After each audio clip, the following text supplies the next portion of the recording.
ಸ್ವಲ್ಪ ಲೇಟ್ ಆಯಿತು ಕಾದಿದ್ದಕ್ಕೆ, ಸಾರಿ. ಮತ್ತು ಥ್ಯಾಂಕ್ ಯು ಸೋ ಮಚ್ ನೀವೆಲ್ಲ ಬಂದಿರೋದಕ್ಕೆ. ಅನುಶ್ರೀ ಅವ್ರು ಹೇಳಿರೋಂಗೆ ಇವಾಗಲೇ ಸಾಂಗ್ ಎಲ್ಲ ನಿಮ್ಮೆಲ್ರಿಗೂ ತುಂಬ ಇಷ್ಟ ಆಗಿದೆ. ಸೊ ಸಿನಿಮಾ ಕೂಡ ನಿಮ್ಗೆ ಅಷ್ಟೇ ಇಷ್ಟ ಆಗುತ್ತೆ ಅಂತ ನಂಬಿದ್ದೀವಿ. ನಾನು ಜಾಸ್ತಿ ಸಿನಿಮಾ ನೋಡಿ ಅಂತ ಫೋರ್ಸ್ ಮಾಡೋಕ್ಕಾಗಲ್ಲ, ಬಿಕಾಸ್ ಐ ಆಮ್ ಶ್ಯೂರ್ ನೀವು ನೋಡಿದಾಗ ನಿಮ್ಗೆ ತುಂಬ ಇಷ್ಟ ಆಗಿ ಇನ್ನೂ 4 ಜನ ಕರ್ಕೊಂಬರ್ತೀರಾ. ನಮ್ಮ ಟೀಮ್ ಬಗ್ಗೆ ಹೇಳೋದಾದರೆ, ನನಗೆ ಚಂದ್ರಜಿತ್ ಅವರು ಫಸ್ಟ್ ಡೇಯಿಂದ ನಮ್ಮ ಮನೆಗೆ ಬಂದು ನನಗೆ ಈ ಸ್ಟೋರಿ ಹೇಳಿದಾಗಲಿಂದ ನಂಗೆ ಚಾಲೆಂಜಿಂಗ್ ಏನು ಅನಿಸುತ್ತೋ ಅಂದರೆ, ನಾನು ಪಂಚತಂತ್ರದಲ್ಲಿ ತುಂಬ ಹೈಪರ್ ಆ್ಯಕ್ಟಿವ್ ಪರ್ಫಾರ್ಮೆನ್ಸ್ ಮಾಡಿದ್ದೆ. So I was looking for something very serious role, ಸಟಲ್ಲಾಗಿ, ಏನು ಜಾಸ್ತಿ ಚಾಲೆಂಜಿಂಗ್ ಆಗಿದೆ ಅಂದರೆ ಕಣ್ಣಲ್ಲೇ ಪರ್ಫಾರ್ಮ್ ಮಾಡೋದಿದೆಯಲ್ಲ, ಅದು ತುಂಬ ಕಷ್ಟ. ಸೊ ನಾನು ಅದನ್ನು ಆ ಥರದ್ದು ನೋಡ್ತಾ ಇದ್ದೆ. ಸೊ ಅವಾಗ ಬಂದಿದ್ದು ಈ ಸಿನಿಮಾ. ಸೊ ಅವತ್ತಿಂದ ಮನಸ್ಪೂರ್ವಕವಾಗಿ ಇಷ್ಟಪಟ್ಟು ಈ ಸಿನಿಮಾ ಮಾಡಿದೆ. ಇವತ್ತೂ ಅಷ್ಟೇ. ನಾನು ಕಳೆದು 2 ವರ್ಷ ಆಯ್ತಲ್ಲ, 2 ವರ್ಷ ಹೆಂಗೆ ಕಳೀತು ಅಂತಲೇ ಗೊತ್ತಾಗಿಲ್ಲ. ಅದು ಬಿಟ್ಟರೆ ಐ ಆಲ್ವೇಸ್ ತುಂಬ, ನಾನು ರಕ್ಷಿತ್ ಸರ್ ಮುಂದೆ ಹೇಳೋಕ್ಕಾಗಲ್ಲ, but Rakshit thank you so much. ಇಂಡಸ್ಟ್ರೀಲಿ ಯೂಶ್ವಲಿ ತುಂಬ ನೋಡಿ ಮಾಡಿ ತಗೋತಾರೆ. So he was the one potential ನೋಡಿ, ಟ್ಯಾಲೆಂಟ್ ನೋಡಿ ತೊಗೊಳ್ಳೋ ಪ್ರೊಡ್ಯೂಸರಲ್ಲಿ ಕೆಲವರಲ್ಲಿ ಇವರೊಬ್ಬರು.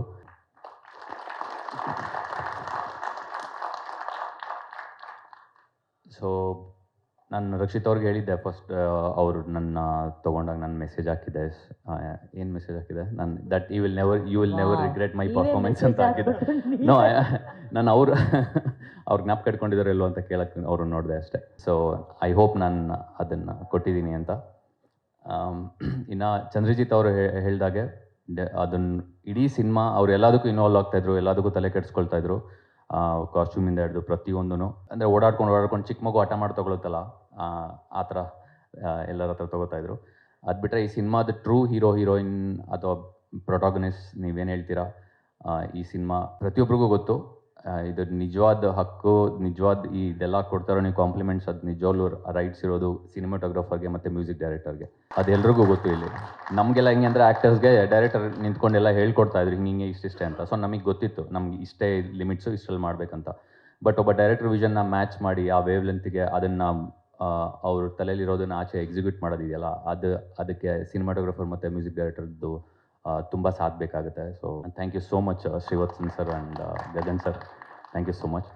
ಆಮೇಲೆ ರಕ್ಷಿತ್ ಅವ್ರು ಯಾವತ್ತೂ ಸೆಟ್ಟಿಗೆ ಬರ್ತಾ ಇರಲಿಲ್ಲ. ಅವ್ರು ಇನ್ವಾಲ್ವೇ ಆಗಲ್ಲ, ಯಾವಾಗಲೂ 1-2 ಸಲ ಬಂದು ಹೋದ್ರು ಅಷ್ಟೇ. ಬಟ್ ಸೆಟ್ಟಲ್ಲಿ ಯಾರಿಗೂ ಏನೋ ತೊಂದರೆ ಇಲ್ಲದೆ ಯಾವಾಗಲೂ ಡೈಲಿ ಬಂದು ನೋಡ್ಕೊಳ್ತಾ ಇದ್ದಿದ್ದು ಶ್ರೀನೇಶ್ ಅವರು, ನಮ್ಮ CEO. So thank you so much. ಹಾಗೆ ನನ್ನ ಕೋಸ್ಟಾರ್ಸ್ಗೂ ಥ್ಯಾಂಕ್ಸ್ ಅ ಲಾಟ್. ತುಂಬ ಸೆಲ್ಫ್ಲೆಸ್ ಆಗಿ ನನ್ನ ಜೊತೆ ಪರ್ಫಾರ್ಮ್ ಮಾಡಿದ್ದಕ್ಕೆ ಇಬ್ರಿಗೂ.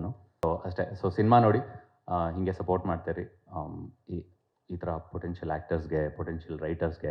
ಇನ್ನೊಂದು ಹೇಳ್ಬೇಕಂತಿದ್ದೆ, ಏನಂದರೆ ಇಂಡಸ್ಟ್ರೀಲಿ ನಾನು ನೋಡಿದ್ದು ರೈಟರ್ಸ್ಗೆ, ಈ ಸಿನಿಮಾ ನೋಡಿದ್ಮೇಲೆ ಎಲ್ರಿಗೂ ಅನ್ಸೋದು ಏನಂತಂದರೆ ರೈಟರ್ಸ್ಗೆ ತುಂಬ ಪ್ರಾಮುಖ್ಯತೆ ಕೊಡಬೇಕು ಪ್ರತಿಯೊಬ್ಬರು. ಆವಾಗಲೇ ಈ ಥರ ಸಿನಿಮಾಗಳು ನೋಡೋಕ್ಕೆ ಸಾಧ್ಯ ಕನ್ನಡ ಫಿಲ್ಮ್ ಇಂಡಸ್ಟ್ರೀಲಿ. ಬಟ್ ಹೌದು, ಇಬ್ಬನಿ ತಬ್ಬಿದ ಎಳೆಯಲಿ ಅಂತ ನಾವೇನು ಚಿತ್ರ ಮಾಡ್ತಾ ಇದ್ದೀವಿ, ನಮ್ಮ ಜೀವನದಲ್ಲಿ ಪ್ರತಿಯೊಬ್ಬರಿಗೂ ಕನಸುಗಳು ಅನ್ನೋದು ಸಾಕಷ್ಟು ಇರುತ್ತೆ, ಸಾಕಷ್ಟು ಕಥೆಗಳು ಅಡಗಿರುತ್ತೆ. ಅದೆಲ್ಲ ಈ ಇಬ್ಬನಿ ರೂಪದಲ್ಲಿರುತ್ತೆ. ನನ್ನ ಜೀವನದಲ್ಲಿ ಇಬ್ಬನಿ ರೂಪದಲ್ಲಿದ್ದಂಥ ನನ್ನ ಕನಸಿಗೆ ಬೆಳಕಾಗಿ ಅಥವಾ ಹೊಂಬಿಸಲಾಗಿ ಬಂದಿದ್ದು ಇಬ್ಬನಿ ತಬ್ಬಿದ ಎಳೆಯಲಿ ಚಿತ್ರ. ಆ ಒಂದು ಚಿತ್ರ ನನಗೆ ನನ್ನ ಜೀವನದಲ್ಲಿ ಅದು ಒಂದು ಮ್ಯಾಜಿಕ್ ಅನ್ನೋ ಕ್ರಿಯೇಟ್ ಮಾಡಿದೆ, ಒಂದು ಮ್ಯಾಜಿಕಲ್ ಮೊಮೆಂಟ್ ಆಗಿದೆ ನನಗೆ. ಅದೇ ರೀತಿ ನಮ್ಮ ಕಥೆ ಕೂಡ ಹಾಗೇ ಇದೆ. ಸಾಕಷ್ಟು ಸರ್ತಿ ಹೀಗಾದರೆ ಚೆನ್ನಾಗಿರುತ್ತಲ್ವಾ, ಹೀಗಿದ್ದರೆ ಹೇಗಿರಬಹುದು ಅನ್ನೋ ಒಂಥರ ಒಂದು ಪ್ರಶ್ನೆಗಳು, ಎಷ್ಟೋ ಪ್ರಶ್ನೆಗಳು ನಮ್ಮ ಮನಸ್ಸಲ್ಲಿ ಉಳ್ಕೊಂಡಿರುತ್ತೆ. ಆ ಒಂದು ಮ್ಯಾಜಿಕಲ್ ಮೊಮೆಂಟಿಗೆ ನಾವೆಲ್ಲರೂ ಕಾಯ್ತಾ ಇರ್ತೀವಿ. ಇಬ್ಬನಿ ತಬ್ಬಿದ ಎಳೆಯಲಿ ನೀವು ನೋಡಿದಾಗಲೂ ಅಷ್ಟೇ, ಸಾಕಷ್ಟು ಪಾತ್ರಗಳು ಇದರಲ್ಲಿ ಅಡಗಿದೆ. ಇಲ್ಲಿ ಖಳನಾಯಕ ಅನ್ನೋದು ಸಂದರ್ಭ ಮಾತ್ರ. ಎಲ್ಲರೂ ಆ ಸಂದರ್ಭವನ್ನು ಪ್ರೀತಿಯಿಂದನೇ ಅವರು ಅದನ್ನು ಅಪ್ರೋಚ್ ಮಾಡ್ತಾರೆ ಅನ್ನೋದನ್ನು ನಾವು ತೋರಿಸಿದ್ದೀವಿ. ಎಲ್ಲ ಪಾತ್ರಗಳನ್ನೂ, ಈಗ ಯಾರೋ ಒಬ್ಬರು ನನ್ನ ಪಾತ್ರಕ್ಕೆ ರಿಲೇಟ್ ಆದರೆ ಇನ್ನೊಬ್ಬರು ರಾಧೆ ಪಾತ್ರಕ್ಕೆ ರಿಲೇಟ್ ಆಗಬಹುದು. ಅಷ್ಟು ಸುಂದರವಾಗಿ ಸಂದರ್ಭಗಳ ಅನುಸಾರವನ್ನು ಇಟ್ಕೊಂಡು ಪಾತ್ರಗಳ ಪರಿಚಯವನ್ನು ಮಾಡಿದ್ದೀವಿ ನಮ್ಮ ಕಥೆಯಲ್ಲಿ. ಆ್ಯಂಡ್ ನಮ್ಮ ಚಂದ್ರಜಿತ್ ಸರ್ಗೆ ಥ್ಯಾಂಕ್ ಯು ಸೋ ಮಚ್ ನನಗೆ ಈ ಅವಕಾಶ ಕೊಟ್ಟಿದ್ದಕ್ಕೆ sir. Is been a great teacher. ಒಂದು ಹೇಳ್ತೀನಿ, ಕಲಾವಿದರಿಗೆ ಅಥವಾ ಕಲಾವಿದರಿಗೆ, ನಟರಿಗೆ, ನಟಿಯರಿಗೆ ಡೈರೆಕ್ಟರ್ ಅನ್ನೋದು ತುಂಬಾ, ಆ ಒಂದು ರೋಲ್ ಏನಿದೆ ಅಲ್ವಾ, ತುಂಬಾ ಇಂಪಾರ್ಟೆಂಟ್. ಅದು ನಾನು ಅದನ್ನು ಈಗ ಆಲ್ರೆಡಿ ಈ ಸಿನಿಮಾದಲ್ಲಿ ಅನುಭವ ಮಾಡಿದ್ದೀನಿ. ಎಷ್ಟೆಲ್ಲ ಏನಿರುತ್ತೋ ಅಲ್ವಾ, ನಾನು ಯಾವಾಗಲೂ ಸರಿಗೆ ಹೇಳ್ತಾ ಇರ್ತೀನಿ, ನಾರಾಯಣೇತಿ ಸಮರ್ಪಯಾಮಿ ಅಂತ ಏನು ಹೇಳ್ತಾರೆ, ಪ್ರತಿಯೊಂದು ನಾನು ಸರ್ಗೆ ಚಂದ್ರಜಿತ್ತ ಏತಿ ಸಮರ್ಪಯಾಮಿ ಅಂತ ಹೇಳ್ಬಿಡ್ತೀನಿ. ಪ್ರತಿಯೊಂದು ಅವರಿಂದನೇ ಆಗಿರೋದು, ಫ್ರಮ್ ಸ್ಕ್ರ್ಯಾಚ್. ನೀವು ಸಿನಿಮಾ ನೋಡಿದಾಗ ಈಗ ಟ್ರೈಲರಲ್ಲೇ ನೋಡಬಹುದು, ನಾವು ಹೇಳ್ತಾ ಇದ್ದೀವಿ celebrate the magic of love, celebrate the magic of love ಅಂತ. ಪ್ರೀತಿಗೆ ನಾನಾರು ರೀತಿ ಇರುತ್ತೆ, ವಿಧ ವಿಧ ರೀತಿಯ ಪ್ರೀತಿಯನ್ನು ತೋರಿಸಿದ್ದೀವಿ, ಮ್ಯಾಜಿಕಲ್ ಮೊಮೆಂಟನ್ನು ತೋರಿಸಿದ್ದೀವಿ.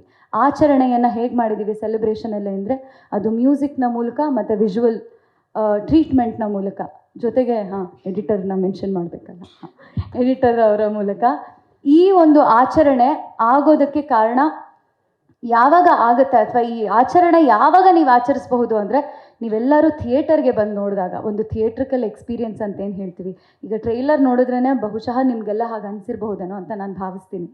ಸೊ ದಯವಿಟ್ಟು ಬಂದು ನಿಮ್ಮ ಚಿತ್ರಮಂದಿರಗಳು, ಹತ್ತಿರದಲ್ಲಿರುವಂಥ ಚಿತ್ರಮಂದಿರಗಳಿಗೆ ಬಂದು ನೋಡಿ, ಇದೇ ರೀತಿ ಪ್ರೋತ್ಸಾಹ ಮಾಡ್ತೀರಿ ಹೊಸ ಕಲಾವಿದರಿಗೆ, ಹೊಸ ತಂತ್ರಜ್ಞರಿಗೆ ಅಂತ ಕೇಳ್ಕೊತೀನಿ. Thank you so much. Trailer release ಆಗಿರೋದು ಅಫ್ಕೋರ್ಸ್ ತುಂಬ ಖುಷಿ. ಆ್ಯಂಡ್ ಪಾತ್ರಗಳು ಚೆನ್ನಾಗಿ ಬಂದಾಗ ಅದನ್ನು ಪರ್ಫಾರ್ಮ್ ಮಾಡೋಕ್ಕೆ ಇನ್ನೂ ಹೆಚ್ಚಿಗೆ ಖುಷಿ ಆಗುತ್ತೆ. ಈ ಪಾತ್ರ ಅದರದ್ದೇ ಆದ ಒಂದಷ್ಟು ಲಿಮಿಟೇಷನ್ಸ್ ಇಟ್ಕೊಂಡು ಬಂದಿತ್ತು. ಈಗ ಎಲ್ಲ ಪಾತ್ರಕ್ಕೂ ಹೇಳಿದ ಹಾಗೆ ಕಣ್ಣಲ್ಲೇ ಅಭಿನಯಿಸಬೇಕು ಅನ್ನೋ ರಿಕ್ವೈರ್ಮೆಂಟ್ ಜಾಸ್ತಿ. ಬಟ್ ಅದಷ್ಟೇ ಚಾಲೆಂಜಿಂಗ್ ಆಗಿತ್ತು. ಹೋಪ್ಫುಲಿ ಅದು ಅಂದ್ಕೊಂಡ ಹಾಗೆ ಬಂದಿದೆ. ನೀವೆಲ್ಲ ಸಿನಿಮಾ ನೋಡಿದ್ಮೇಲೆ ತಿಳಿಸಿ ಹೇಗೆ ಅನ್ನಿಸ್ತು ಅಂತ. ಆ್ಯಂಡ್ ಹೊಸಬಿರೋ ತಂಡ ಈ ಮಟ್ಟದ ಸ್ಕೇಲಲ್ಲಿ ಸಿನಿಮಾ ತೊಗೊಂಡು ಬರೋದು ಆಡಿಯನ್ಸ್ ಮುಂದೆ ತುಂಬ ಸಂತೋಷ ಆಗುತ್ತೆ. And Rakshit sir, thank you so much. ಎಲ್ಲ ನ್ಯೂ ಕಮರ್ಸ್ಗೆ ಈ ಒಂದು ಬಡ್ಜೆಟಲ್ಲಿ ಸಿನಿಮಾ ಕೊಟ್ಟಿದ್ದಕ್ಕೆ. ಸಾಕಷ್ಟು ಬ್ಯಾರಿಯರ್ಸ್ನ ಬ್ರೇಕ್ ಮಾಡಲಿ ಸಿನಿಮಾ ಅಂತ ಕೇಳ್ಕೊತೀನಿ. ಇನ್ನೂ ಸಾಕಷ್ಟು ನ್ಯೂ ಕಮರ್ಸು ಈ ಸಣ್ಣ ಸಣ್ಣ ಬಡ್ಜೆಟ್ಟೇ ಮಾಡಬೇಕು ಅನ್ನೋ ಲಿಮಿಟೇಷನ್ಸ್ ಇಲ್ಲದೆ ದೊಡ್ಡ ಸ್ಕೇಲಲ್ಲಿ ಸಿನಿಮಾಗಳನ್ನ ತೊಗೊಂಬರಲಿ ಕನ್ನಡ ಇಂಡಸ್ಟ್ರಿಗೆ. ಆ್ಯಂಡ್ ಈ ಜಾನರಲ್ಲೂ ನಮ್ಮ ಇಂಡಸ್ಟ್ರಿ ಸಿನಿಮಾಗಳು ಎಲ್ಲ ಲ್ಯಾಂಗ್ವೇಜಸ್ನೂ ಮುಟ್ಲಿ. My Dodama. So Bangalore is not new to me, and my wife is also a Kannadatti. So yeah, half of my family is Kannadigas. So to start with, ma'am, it all comes from Chan. Um, for a director, I think amazing clarity of thought is important, and decision-making skills are also very pivotal. So I think he had a very clear vision of what has to be achieved for this movie, because we have multitude of options to actually go for, but I think he was very clear how the movie has to look and has to feel, the emotional aspect of it. So I think I was just helping that out. So all credits to Chan, and thanks a lot Rakshit sir for giving such a great opportunity to us to explore our artistic craft. Lot of times you don't get that. I mean, I've never seen a producer who has not visited sets, just not even once, because he just came once. Yeah, in a good way, in a very good way. Yeah, that's a compliment, not complaint. In a very good way. So what I mean to say is, there's no creative interference. He just came once for 5 minutes, and I was asking Chan, sir doesn't really come, is it? Like, he said no, he doesn't come. So that's the level of trust he had in Chan. So I'm so thankful to you for having the trust in the team, sir. Thank you. And to my cinematography team, amazing work, guys. Thanks a lot. It wouldn't have been possible without their help. ADs, NCS Light Crew, they did an amazing job. It was so great. Executive producer Mr. Shashi Kumar, I think I've got a brother in him, 2 brothers, Chan and Shashi. So without him, I don't think the movie would look in this way, because the kind of location scouting he did along with the AD team is phenomenal. I think he's something else. So Shashi, thanks a lot. I might probably miss someone. Gaganji, I see, for the visuals to come certain way, music has to help as well. True. So I think it elevated 3x. True. So production designer Sharath, costume designer Navya. So I think everybody did their role. Rakshit, Kaup. So thanks a lot. And if it has to look in a certain way, it is the team which has done that. So thank you, sir. Srinis sir as well. He's been too kind to us. Yeah, that's it. Thank you. And I think the biggest shout out goes to Chan. I think he believed in us to basically portray what he wanted on the screen. And also would love to thank my very integral team, Yashwant, Aniket, Atmik, Ajish, all the musicians and singers who have been part of the project, also the lyricist. I think that's what I have got to say. ಇಬ್ಬನಿ ತಬ್ಬಿದ ಎಳೆಯಲ್ಲಿ trailer ನೋಡಿರ್ತೀರಾ. Okay, ಎಲ್ಲರಿಗೂ ಖುಷಿಯಾಗಿರುತ್ತೆ. So ಸ್ಟಾರ್ಟಿಂಗಿಂದ ಸೆಟ್ಟಲ್ಲಿ ಹೋಗ್ತಾ ಇದ್ದಂಗೆ I been the part of this movie from the start. So ನನಗೆ ತುಂಬ ಫಸ್ಟಾಗಿ ಇಷ್ಟ ಆದ scenes ತುಂಬ ಇದೆ. ಅದನ್ನು ಎಲ್ಲ ಸೀನ್ಸ್ ನೀವು ಮೂವಿ ನೋಡುವಾಗಲೇ ನೋಡ್ತೀರಾ. ಪ್ರತಿಯೊಂದು ಸೀನ್ಸ್ ಕೂಡ ತುಂಬ ತುಂಬ ಅದ್ಭುತವಾಗಿ ಬಂದಿದೆ. So especially mention to Chan, I have been closely working with him. So the dedication what he has put in this movie is there cannot be even a 0.1%, 0.01% ಕೂಡ ಕಮ್ಮಿ ಇದೆ ಅಂತ ಹೇಳಲಿಕ್ಕೆ ಇಲ್ಲ. That effort he has put, and ಈ movie ಖಂಡಿತ ಒಂದು block buster movie ಆಗಲಿಕ್ಕೆ ಪ್ರತಿಯೊಂದು ಆದ್ಯತೆ ಇದಕ್ಕೆ ಇದೆ ಅಂತ ನನಗೆ ಅನಿಸ್ತಾ ಇದೆ. This is the confidence level what Parma Studios is having on Chan, and this definitely will be reflected. Same way with acting wise, if you go, Vihan has done an amazing job. I feel for another Kannada he will be a superstar in the making. So that is a potential what is being shown in this movie. Same way with Ankita, the day I think almost 2 ತಿಂಗಳ ಮುಂಚೆ ನಾವು ಈ movie ನೋಡಿದ್ವಿ. ನಾನು ರಕ್ಷಿತ್ ಎಲ್ಲ ಒಟ್ಟಿಯಾಗಿ movie ನೋಡಿದೆ and few of our team. Movie ನೋಡಿ means ನಾವು ಜಸ್ಟ್ ಬಂದು ಚಾನನ್ನು ಗಟ್ಟಿಯಾಗಿ ಹಗ್ ಮಾಡ್ಕೊಂಡಿದೆ. ಮೀನ್ಸ್ ವಿ ಡಿಂಟ್ ಎಕ್ಸ್ಪೆಕ್ಟ್, ಅಂದರೆ ಒಬ್ಬ ಡೆಬ್ಯೂಟ್ ಡೈರೆಕ್ಟರ್ ಆಗಿ ಇಂಥ ಒಂದು ಮೂವಿ ಕೊಡ್ಬಹುದು ಅಂತ ನಾವು ಎಣಿಸಿಲ್ಲ. ಅದು ಬಿಟ್ಟು ಒಂದು ಫಸ್ಟ್ ಟೈಮ್ ದೊಡ್ಡ ಸ್ಕ್ರೀನಿಗೆ ಬಂದು ಅಂಕಿತ ಆ್ಯಕ್ಟ್ ಮಾಡಿ ಈ ಥರ ನಮ್ಮನ್ನು ಇಮೋಷನಲ್ ಆಗಿ, it's a very sweet emotional love story. ನಿಮಗೆ ತುಂಬ ಅಳು ಬರುತ್ತೆ ಮಿಡಲ್ ಆಗಿ, ಆದರೆ ಅದೊಂದು ಸ್ವೀಟ್ನೆಸ್ ಇರುತ್ತೆ. You will definitely after watching, whenever you are coming out from the theater, you will feel very delighted. ನಾನು ಇಂಥ ಒಂದು ಒಳ್ಳೆ ಸಿನಿಮಾ ನೋಡಿ ಹೊರಗೆ ಬಂದೆ ಅಲ್ಲ ಅಂತ ತುಂಬ ಇಷ್ಟ ಆಗುತ್ತೆ ಪ್ರತಿಯೊಬ್ಬರಿಗೂ. And thank you Ankita for giving such a wonderful amazing performance. Definitely everyone will love her performance, that is for sure. And as Rakshit sir told, it will be the best actress award. She will be potential for this ಅಂತ ನಮಗೂ feeling ಇದೆ. That will definitely happen. Same with Mayuri also. The very short scenes she comes, but it is very very impactful. You will never forget in this scene. Means ಆ ಸಿಚುವೇಶನಲ್ಲಿ, ಆ ಮೂವಿಯಲ್ಲಿ ಯಾರಿಗಾದ್ರು ಒಂದು ಹುಡುಗಿ ಇಂಥ ಒಂದು ಸಿಚುವೇಶನ್ ಬಂದರೆ ಹೆಂಗೆ ಅದನ್ನು ಫೇಸ್ ಮಾಡಿ ಹೆಂಗೆ ಅದಕ್ಕೆ ರಿಯಾಕ್ಟ್ ಮಾಡ್ತಾರೆ ಅಂತ, ಮೀನ್ಸ್ ಟ್ರೂ ಹಾಗೆ ಹಿಂಗೆ ಅಂತ ಅವರು ತೋರಿಸಿದ್ದಾರೆ. That definitely every one will remember, and she has given one of the best performance in this movie. You will never forget it. So Rakshit editing ಅಂತೂ ತುಂಬ ಇರಿಟೇಟ್ ಮಾಡಿದ್ದೇವೆ ನಾವು. Okay, because the movie came initially it's 3 hours 10 minutes. So I know as an audience point of view ಅಷ್ಟೊತ್ತು ಕುತ್ಕೊಂಡು ಒಂದು love story ನೋಡಲಿಕ್ಕೆ ಅಷ್ಟು time ಸಿಗಲ್ಲ ಅಂತ. Then we had to put lot of this one on editing. I think the effort what he has put at the end was tremendous. And when we saw the final version, which we saw 1 week back, it has come out amazing. So I'm delighted to inform all you also that the censor is done for this movie and is U-rated. So ಯಾಕೆ ಇದನ್ನು ಹೇಳ್ತಾ ಇದ್ದಾರೆ ಅಂದರೆ, ಪ್ರತಿಯೊಬ್ಬ ಫ್ಯಾಮಿಲಿಯವರು ಮಕ್ಕಳೊಟ್ಟಿಗೆ ಬಂದು ಈ ಮೂವಿಯನ್ನು ನೋಡುವಂಥ ಒಂದು ಪ್ರತಿಯೊಂದು ಎಂಜಾಯ್ ಮಾಡಿ ಮೂವಿ ಥಿಯೇಟ್ರಿಂದ ಹೋಗುವಂಥ ಇದೆ. ಈ ಮೂವಿ OTT ಸ್ಯಾಟಲೈಟ್ ಮಾತ್ರ ಅಲ್ಲ, ಇದರಲ್ಲಿ ಥಿಯೇಟಿಕಲ್ ಎಕ್ಸ್ಪೀರಿಯನ್ಸ್ ಕೊಡುವಂಥ ಮೂವಿ ಇದು. DOP ಆ ಟೈಪ್ ವಿಷುವಲ್ಸ್ ನಿಮಗೆ ತೋರಿಸಿದ್ದಾರೆ. You will feel so excited to see such good scenes in the movie. ಆ ಲೊಕೇಶನ್ ಸ್ಕೌಟಿಂಗ್ ಆಗಲಿ, ಅದರದ್ದು ಪಿಕ್ಚರೈಸೇಷನ್ ಆಗಿ ತುಂಬ ಅದ್ಭುತವಾಗಿ ಬಂದಿದೆ. ಮ್ಯೂಸಿಕಲ್ ಗಗನ್ ಅವರು, ನೀವು ನಾನು ಅದನ್ನೇ ಯಾವಾಗಲೂ ಹೇಳ್ತಿದ್ದೇನೆ, ಇದರಲ್ಲಿ ಏನು 5 songs, 4 to 5 songs when I watch 5 or 6 times this movie, ಆ ಸಾಂಗ್ಸ್ ಏನು 5-6 songs ಏನಿದೆ, that will be remembered in the Kannada industry. So that beautiful music he has delivered in this movie, and every one of you will love it. And ಪ್ರತಿಯೊಬ್ಬ ಅನಾಯಿತ song ಹೆಂಗೆ ತುಂಬ viral ಆಗಿದೆ, ಅದು definitely ಪ್ರತಿಯೊಂದು song ಆ ಲೆವೆಲಿದ್ದು viral ಆಗುವಂಥದ್ದು ಎಲ್ಲ possibility ಇದೆ. So I wish that this will be proud to inform that Parama ಸ್ಟುಡಿಯೋಸ್ಗೆ ಇದು ಒಂದು ಪ್ರಾಡಕ್ಟ್ ಅಂತೂ ಪ್ರತಿಯೊಂದು ಆಡಿಯನ್ಸ್ ಯಾರು ಬಂದು ಈ ಮೂವಿಯನ್ನು ನೋಡಿ ಹೋಗ್ತಾರೆ, will definitely praise such a nice ಪ್ರಾಡಕ್ಟನ್ನು ನಾವು ಕೊಟ್ಟಿದ್ದೇವೆ ಅಂತ, ಸಚ್ ಎ ಬ್ಯೂಟಿಫುಲ್ ಮೂವಿಯನ್ನು ಕೊಟ್ಟಿದ್ದೇವೆ ಅಂತ. So I am hoping to all of you to see in a big screen soon and make this a blockbuster movie for this year. And ಚಾನು ನಾನು ಕಿರಿಕ್ ಪಾರ್ಟಿಯಿಂದ ನಾವು ಜೊತೆಗೆ ವರ್ಕ್ ಮಾಡ್ತಾ ಬಂದಿದ್ವಿ. ಸೊ ಇಬ್ಬನಿ ತಬ್ಬಿದ ಎಳೆಯಲ್ಲಿ ನಾನು ಫಸ್ಟ್ ರಫ್ ಕಟ್ ರೆಡಿ ಆದಾಗ ನಾನು ಸಿನಿಮಾ ನೋಡಿದ್ದೆ. ಅದಾದ್ಮೇಲೆ ಫಸ್ಟ್ ಕಟ್ ಆದ್ಮೇಲೂ ಕೂಡ ಸಿನಿಮಾ ತೋರಿಸಿದ್ರು. ಅದಾದ್ಮೇಲೆ ಟ್ರಿಮ್ಮಿಂಗ್ ಟೈಮಲ್ಲಿ ಇನ್ನೊಂದ್ಸಲ ತೋರಿಸಿದ್ರು. ಕೊನೆಗೆ ನಿನ್ನೆ ನನಗೆ ಫೈನಲ್ ವರ್ಷನ್ ಅದನ್ನು ಕೂಡ ತೋರಿಸಿದ್ರು.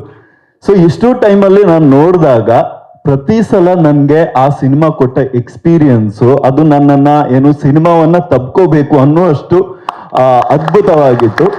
ಆ್ಯಂಡ್ ಕೊನೆಗೆ ನಾನು ಸಿನಿಮಾದ ಎಮೋಷನ್ಸ್ ಜೊತೆಗೆ ಆಲ್ಮೋಸ್ಟ್ ಕನೆಕ್ಟ್ ಆಗಿದ್ದವನು ನಿನ್ನೆ ನೋಡುವಾಗ 2 ವರ್ಷದಿಂದ ಚಾನ್ ಜರ್ನಿ ಅಂತೂ ನನಗೆ ಇನ್ನೂ ಕೂಡ ಎಮೋಷನಲ್ ಮಾಡಿತ್ತು. ಸೊ ನಿಜವಾಗ್ಲೂ ಹೇಳಬೇಕು ಅಂದರೆ ಈ ಸಿನಿಮಾ ಅವ್ರು ಹೇಳ್ದಂಗೆ ಎಷ್ಟು ಎಮೋಷನಲ್ ಆಗಿದೆ ಅಷ್ಟೇ ಸ್ವೀಟ್ ಆಗಿದೆ. ಸೊ ನೀವು ಕೂಡ ಜೊತೆಗಿದ್ರಿ ನಿನ್ನೆ ಸಿನಿಮಾ ನೋಡಿದಾಗ. ಆ್ಯಂಡ್ ಇದು ಗೆಲ್ಲುವುದಕ್ಕಿರುವ ಎಲ್ಲ ಅರ್ಹತೆ ಇರುವಂಥ ಸಿನಿಮಾ. ಎಸ್ಪೆಷಲಿ ಒಂದು ಸಿನಿಮಾ ಗೆಲ್ಲೋದಕ್ಕೆ ಕತೆ ಎಷ್ಟು ಇಂಪಾರ್ಟೆಂಟ್ ಆಗಿರುತ್ತೆ, ಅದ್ರ ಜೊತೆಗೆ ಆ ಪ್ರಯತ್ನ ಎಷ್ಟು ಪ್ರಾಮಾಣಿಕವಾಗಿದ್ರೆ ಮಾತ್ರ ಅದು ಗೆಲ್ಲುತ್ತೆ ಅಂತ ನಾನು ನಂಬ್ಕೊಂಡು ಬಂದಿದ್ದು. ಸೊ ಇಲ್ಲಿ ಚಾನ್ ಎಷ್ಟು ಪ್ರಾಮಾಣಿಕವಾಗಿ ಈ ಕೆಲಸವನ್ನ ಮಾಡಿದ್ದಾರೆ. ಆ್ಯಂಡ್ ಅದಕ್ಕೆ ಅಂದ್ರೆ ನನಗೆ ಚಾರ್ಲಿ ಸಕ್ಸಸ್ಗೆ ಕಾರಣ ನಾನು ಎಲ್ಲೂ ಹೋದ್ರು ಕೂಡ ರಕ್ಷಿತ್ ಸರ್ ಅಂತಾನೆ ಹೇಳ್ತಾರೆ, ಬೇರೆ ಯಾರು ಕೂಡ ಇದನ್ನು ಪ್ರೊಡ್ಯೂಸ್ ಮಾಡ್ತಿದ್ರು ಅಂತ ನನಗೆ ಡೌಟ್ ಇತ್ತು ಅಂತ. ಸೊ ಇಬ್ಬನಿಗೂ ಕೂಡ ಇಲ್ಲಿ ಬೆನ್ನೆಲುಬಾಗಿದ್ದು ರಕ್ಷಿತ್ ಸರ್. ಸೊ ಪರಮ ಸ್ಟುಡಿಯೋ ಮತ್ತೆ ಚಾನ್ ಮತ್ತೆ ಎಂಟೈರ್ ಟೀಮ್ಗೆ ಎಲ್ರಿಗೂ ಆಲ್ ದಿ ಬೆಸ್ಟ್, ಒಳ್ಳೇದಾಗಲಿ. ಅಂದರೆ ಅದೇ ನನಗೆ ನನ್ನ ಕಾಸ್ಟಿಂಗ್ ಮಾಡೋ ಪ್ರೊಸೆಸ್ ಹೇಗೆ ಅಂತ ಹೇಳಿದ್ರೆ, ನನಗೆ ಅವರಲ್ಲಿ when I meet them in person ನನಗೆ ಅವರಲ್ಲಿ ಆ ಪಾತ್ರ ಕಾಣಬೇಕು. ಅವ್ರು when I look at them ನಂಗೆ ಅವರಲ್ಲಿ ಪಾತ್ರ ಕಾಣಬೇಕು. ಸೊ ನಾನು ಅವ್ರದ್ದು ಫಿಲಮ್ಸ್ ಅಂದರೆ ಅವ್ರದ್ದು ಟ್ಯಾಲೆಂಟ್ ಆಬ್ವಿಯಸ್ಲಿ ಇಂಪಾರ್ಟೆಂಟೇ, ಬಟ್ ನಾನು ಯಾವತ್ತೂ ಏನು ನಂಬ್ತೀನಿ ಅಂತ ಹೇಳಿದ್ರೆ ಆ್ಯಕ್ಟಿಂಗ್ ಅನ್ನೋದು ಇಟ್ಸ್ ಅ ಕೊಲಾಬರೇಟಿವ್ ಜಾಬ್. ಅದು ಬರೀ ಆ್ಯಕ್ಟರ್ಸ್ ಮೇಲೆ ಬಿಟ್ಬಿಡಬಾರ್ದು, ಅವರೊಬ್ಬರು ರೆಸ್ಪಾನ್ಸಿಬಿಲಿಟಿ ಅಂತ ನಾನು ಆರಾಮಾಗಿ ಕೂರ್ಬಾರ್ದು. ಆಸ್ ಎ ಡೈರೆಕ್ಟರ್ ನಂದು ರೆಸ್ಪಾನ್ಸಿಬಿಲಿಟಿನೂ ಹೌದು. ಸೊ ಇಬ್ಬರು ಜೊತೆಗೆ ಸೇರಿ ಪರ್ಫಾರ್ಮೆನ್ಸ್ ತರಬೇಕು ಸ್ಕ್ರೀನ್ ಮೇಲೆ ಅಂತ. ಸೊ ನನಗೆ ಅವರಲ್ಲೇ ಪಾತ್ರ ಕಾಣಬೇಕು. ಅದೇ ಇದರಲ್ಲಿ ಎಲ್ಲರನ್ನ ಕಾಸ್ಟ್ ಮಾಡಿರೋದು ಅಂದರೆ ಟ್ಯಾಲೆಂಟ್ ಎಸ್, ಬಟ್ ಅವರಲ್ಲಿ ಆ ಪಾತ್ರ ಇತ್ತು ಅನ್ನೋ ರೀಸನ್ಗೆ. ಇದರಲ್ಲಿ ಗಿರಿಜಾ ಮ್ಯಾಮ್ ಅನಾಹಿತ ಅನ್ನೋ ಕ್ಯಾರೆಕ್ಟರ್ ಇದೆಲ್ಲ ಅವ್ರದ್ದು ತಾಯಿ ಪಾತ್ರ ಮಾಡ್ತಿದ್ದಾರೆ, ಮಧುಮಿತಾ ಅಂತ. ಸೊ ನನ್ನ ತಲೆಯಲ್ಲಿ ಏನಿತ್ತು ಅಂದರೆ, ಈಗ ಮಧುಮಿತಾ ಅನಾಹಿತನ ಏಜಲ್ಲಿ ಇದ್ದಾಗ ಹೇಗಿರ್ಬೇಕು ಒಂದು ಚಿಕ್ಕ ಕಲ್ಪನೆ ಇತ್ತು. ಸೊ ಅದಕ್ಕೋಸ್ಕರ ನಾನು ತಾಯಿ ಪಾರ್ಟಿಗೆ ಯಾರನ್ನ ಕಾಸ್ಟ್ ಮಾಡಲಿ ಅಂತ ತುಂಬ ಇದು ಮಾಡ್ತಿದ್ದೆ. ಆ್ಯಂಡ್ ಕೋವಿಡ್ ಟೈಮಲ್ಲಿ ನಾನು ಮಣಿರತ್ನಂ ಸರ್ದು ದೊಡ್ಡ ಫ್ಯಾನ್. ಮತ್ತೆ ಫಿಲಮ್ ನೋಡ್ತಾ ಇರ್ತೀನಿ ಮಣಿರತ್ನಂ ಸರ್ದು. ಅಂದರೆ ಫಿಲಮ್ ಅಲ್ಲಿದ್ರೆ at least scenes every day morning ಎದ್ದು ಸೀನ್ಸ್ ನೋಡ್ತೀನಿ, to get that aesthetics in my DNA. ಅದಕ್ಕೋಸ್ಕರ ಗೀತಾಂಜಲಿ ಫಿಲಮ್ ನೋಡೇ ಇರಲಿಲ್ಲ, ಚಿಕ್ಕದಲ್ಲಿ ಯಾವಾಗ ಒಂದ್ಸಲ ನೋಡಿದ್ದು, ಯಾಕೋ ಒಂದ್ಸಲಿ ಹಿಂಗೆ ಹಾಕಿದೆ, ನೋಡಿದ್ಮೇಲೆ ಅಲ್ಲಿ ಅವ್ರದ್ದು ಗಿರಿಜಾ ಮ್ಯಾಮ್ದು ಪಾರ್ಟ್ ಏನಿದೆ, ಗೀತಾಂಜಲಿ ಟೈಟಲ್ ರೋಲ್ ಏನು ಪ್ಲೇ ಮಾಡಿದ್ರು, ಅದು ತುಂಬ ಅಂದರೆ ಆವರಿಸ್ಕೊಂಡ್ಬಿಟ್ಟಿತ್ತು. ಒಂದು 2-3 ಡೇಸ್ ತಲೆಯಿಂದ ಹೋಗೇ ಇರಲಿಲ್ಲ. ಆ್ಯಂಡ್ ನನಗೆ ಫಸ್ಟ್ಗೆ ಅಂದರೆ ಓಕೆ ಇವರು ತಾಯಿ ಪಾರ್ಟ್ ಮಾಡ್ತಾರೆ ಅನ್ನೋ ತಲೆಗೆ ಬರಲಿಲ್ಲ. ಆ character stayed with me.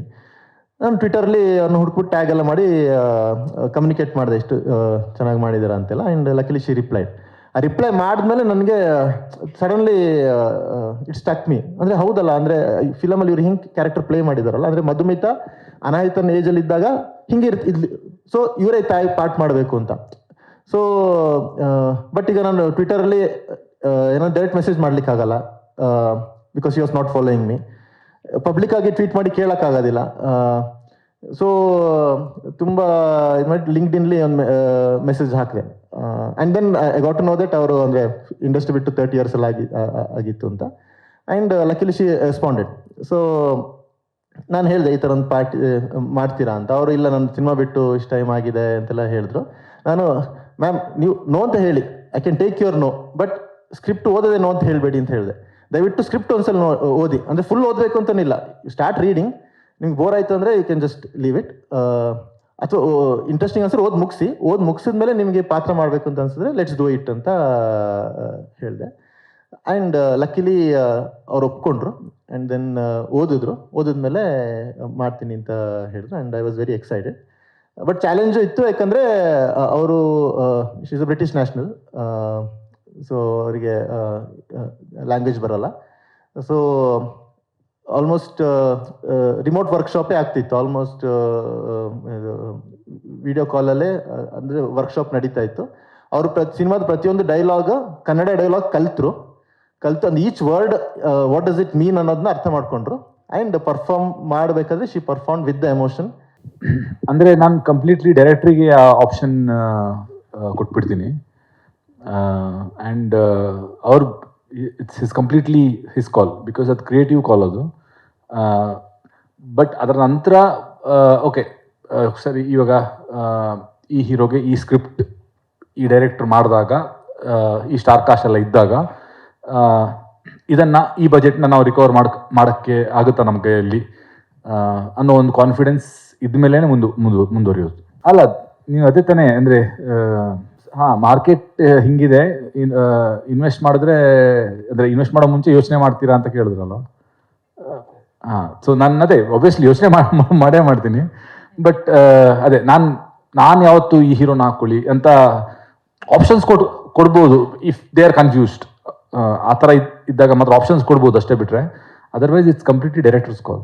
Because ನಾನು ಆ ಬ್ಲಾಗ್ ಓದಿದ್ನಲ್ಲ, ಆ್ಯಂಡ್ ಅಂದರೆ ಏನಪ್ಪ ಮಾಡಿದ್ರೆ ರೊಮ್ಯಾಂಟಿಕ್ ಫಿಲ್ಮೇ ಮಾಡೋದು ಅಂತ ಒಂದು ಕಾನ್ಫಿಡೆನ್ಸ್ ಇತ್ತು. ಆ್ಯಂಡ್ ಆ ಬ್ಲಾಗ್ ಓದಿದ್ಮೇಲೆ ರೊಮ್ಯಾಂಟಿಕ್ ಸಿನಿಮಾ ಮಾಡಿದ್ರೆ ಹೆಂಗೆ ಮಾಡ್ತಾನೆ ಅನ್ನೋದು ಒಂದು ಚಿಕ್ಕ ಐಡಿಯಾ ಇತ್ತು ನನಗೆ. ಇದೆಲ್ಲ ಬಿಟ್ಟು ಐ ಥಿಂಕ್ ಚಂದ್ರಜಿತಿದ್ದು ದರ್ ಇಸ್ ಒಂದು ಒಳಗಡೆ ಒಂದು ಹಾನೆಸ್ಟಿ ಇದೆಯಲ್ಲ, ಅಂದರೆ ಸಿನಿಮಾ ಅಂತ ಬಂದಾಗ ಆ್ಯಂಡ್ ಆ್ಯಸ್ ಅ ಪರ್ಸನ್ ಎರಡು, ಆ ಆನೆಸ್ಟಿ ಇದ್ದಾಗ ನಂಬಿಕೆ ಜಾಸ್ತಿ ಇರುತ್ತೆ ಮನುಷ್ಯನ ಮೇಲೆ. ಅವನು ಸಿನಿಮಾ ಮಾಡಿದಾಗ ಅವನು ಎಷ್ಟು ಆನೆಸ್ಟಾಗಿ ಸಿನಿಮಾ ಮಾಡ್ತಾನೆ. ಟ್ಯಾಲೆಂಟ್, ಆನೆಸ್ಟಿ ಎರಡೂ ಇದ್ದಾಗ I think that is something to look forward to ಅಲ್ವಾ. So I think that is the main reason. ಅವ್ರದ್ದು ಅಂದರೆ ಪರ್ಸ್ನಾಲಿಟಿ ಆಗಲಿ, ಆ ಪರ್ಸ್ನಾಲಿಟಿ ಒಂದು ಯಾವ ಥರದ ಸಿನಿಮಾ ಮಾಡ್ಬೋದು ಅನ್ನೋದು ಆಗಲಿ, ಆ ಥರದ ಸಿನಿಮಾ ಕನ್ನಡದಲ್ಲಿ ತುಂಬ ಅಗತ್ಯ ಇದೆ. ಗ್ಯಾರಂಟಿ ನ್ಯೂಸ್, ಸುದ್ದಿ ಖಚಿತ, ನ್ಯಾಯ ನಿಶ್ಚಿತ.